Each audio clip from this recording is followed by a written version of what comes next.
The morning started like any other, but a loyal friend was about to bring home a secret from the wild that would change everything. Edward Harris, a retired veterinarian, found solace in the quiet routine of his small wooden cabin, nestled next to the maple forest near the Toronto Zoo.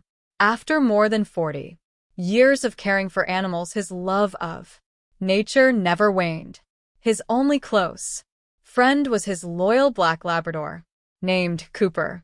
Every morning, Edward made coffee and sat on the porch, letting Cooper rest his head on his lap.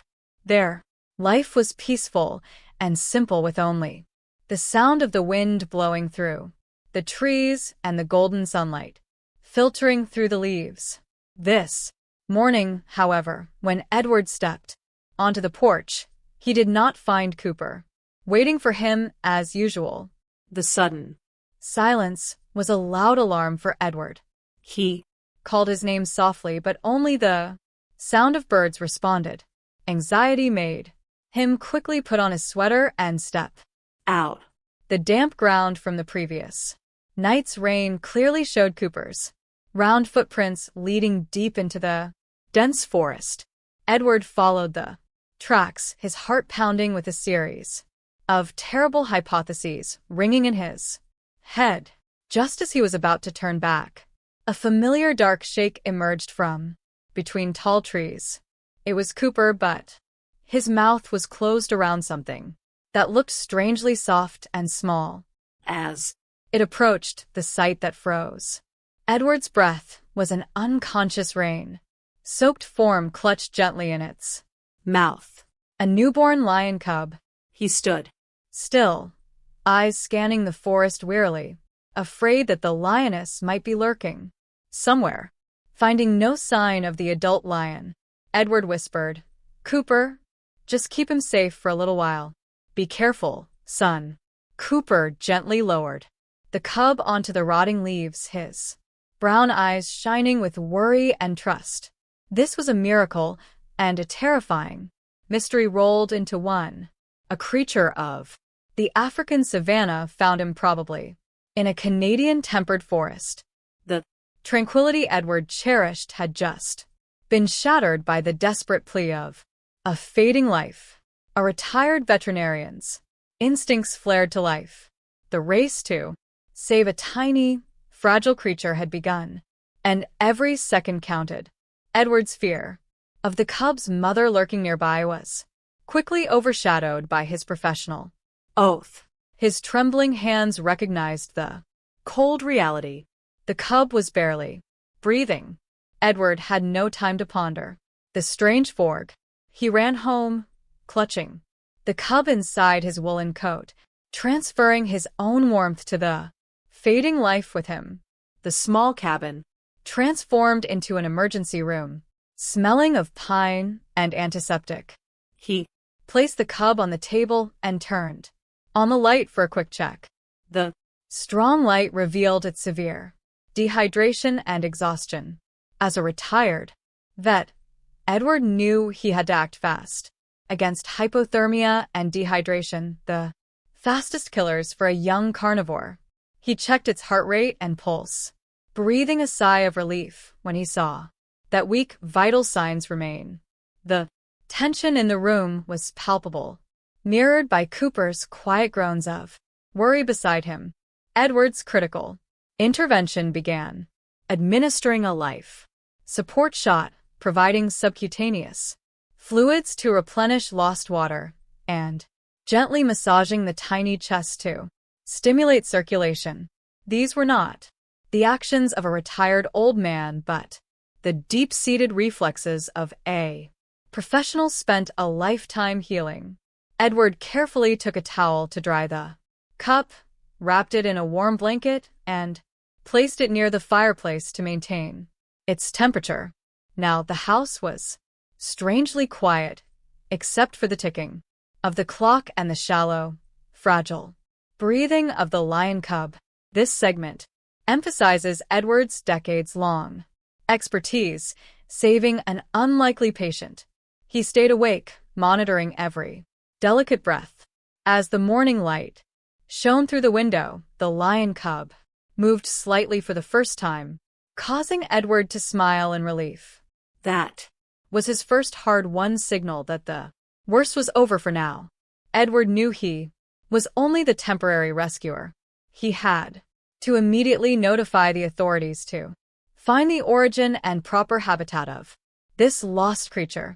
He picked up the old landline and called the Wildlife Division of the Toronto Zoo. His calmness and professionalism ensured the story wouldn't end as a personal miracle but as a collective effort to restore natural balance. The lion cub was safe, but the mystery remained. How did a symbol of the African savanna end up in a Canadian forest? After stabilizing the cub, Edward made the critical call to the Toronto Zoo's Wildlife Division, identifying himself professionally to lend immediate credibility. Edward emphasized the animal's weak condition, his voice but urgent. I am Edward Harris, a retired veterinarian. I found a lion cub in the forest. It looks very weak. He knew such rare creatures needed the specialized care and facilities that a retired man could not provide long-term. 30 minutes later, the peace of the forest was broken by the sound of a pickup truck echoing from the trail leading into the woods. Two rangers, Alex Thompson and Maria Collins, stepped down carrying first aid kits and looking surprised. They found Cooper lying dutifully next to the warm blanket where the cub was sleeping soundly in Edward's arms. The sight of a loyal Labrador protecting a young king of the jungle was truly rare and deeply moving. Edward recounted the whole story, from Cooper's disappearance to its gentle retrieval of the cub. He called it the dog's miracle, describing how Cooper used its mouth to transport the fragile animal without causing a single injury. Alex, the more seasoned ranger, listened in silence. Then a look of profound understanding dawned on his face. He whispered, "We've been searching for a lion cub that went missing from the zoo 3 days ago. This must be it." The revelation shifted the story from a quiet rescue to a high-stakes emergency. The cub was part of an important conservation program, and its disappearance had sparked a large-scale search for a newborn lion cub. 3 days without maternal care is a near-certain death sentence. Its survival was a testament to Edward's immediate veterinary skill and Cooper's instinctual gentle handling. The team carefully secured the cub in a heated transport crate. Cooper watched, his ears flattened with nervousness, a quiet guardian ensuring his foundling was safe.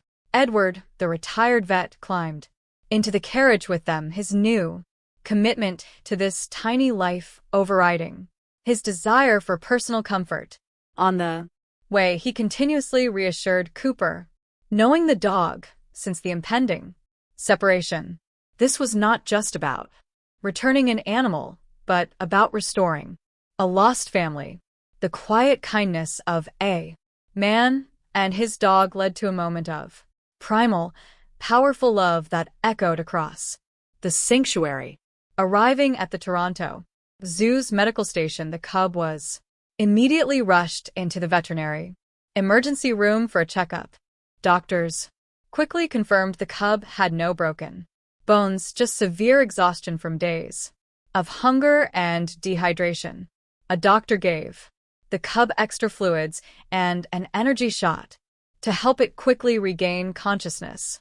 The tension in the room eased when the cub's little eyes finally opened, followed by a soft, vital cry. Maria smiled, gently stroked its head, and said, "Welcome back, little one." Cooper barked softly, warming the atmosphere in the room. Edward stood beside him, eyes filled with unshed tears, his hand on Cooper's shoulder as if thanking his friend for performing a miracle.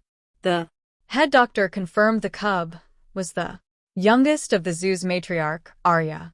Word quickly spread, setting the stage for an emotional reunion. The scene transitioned to the zoo's largest lion enclosure. As the gate opened, Arya, the majestic mother lion, let out a soft, trembling roar, a sound of deep, painful longing. The cub, still weak, was placed on the grass. It took a few wobbly steps, looking for its source of warmth. In a split second, Arya rushed forward, not with aggression but with overwhelming tenderness.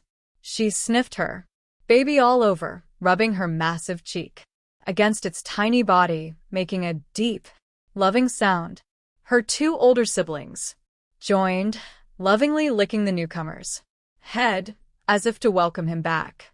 The sound was no longer a roar of loss, but a deep, resonant rumble of pure reunion, confirming the unbreakable bond of family.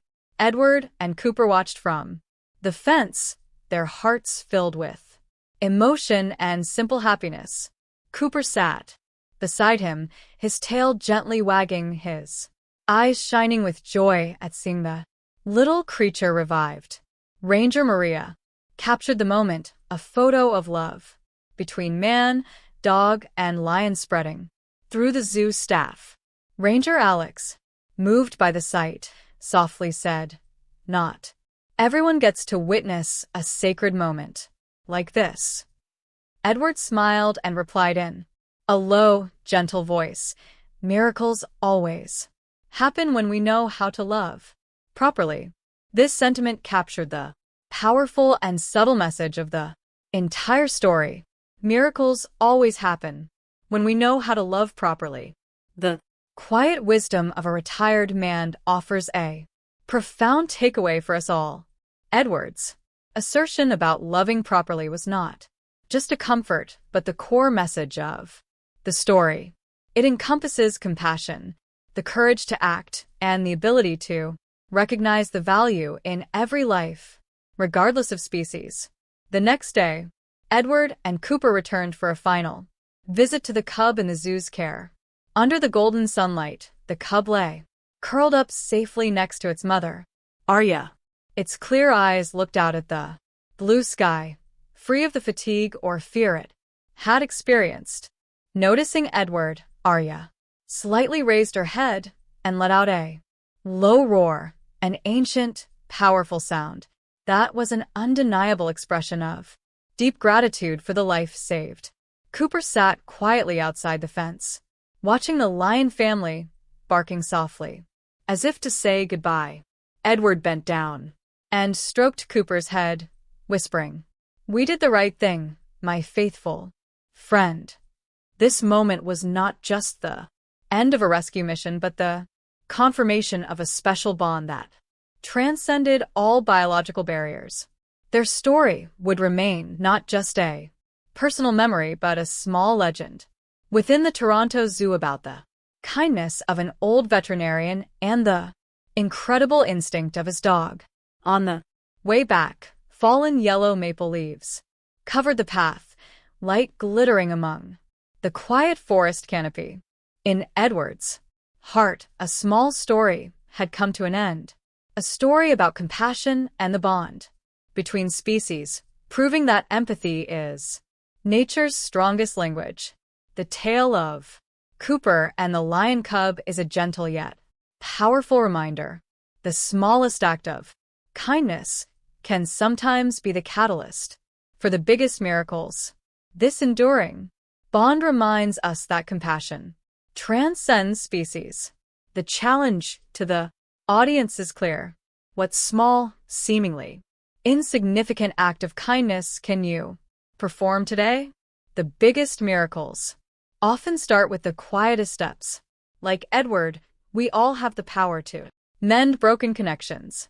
Hit the like button if you believe in second chances, and share in the comments. What does loving properly mean to you? Spread this message of kindness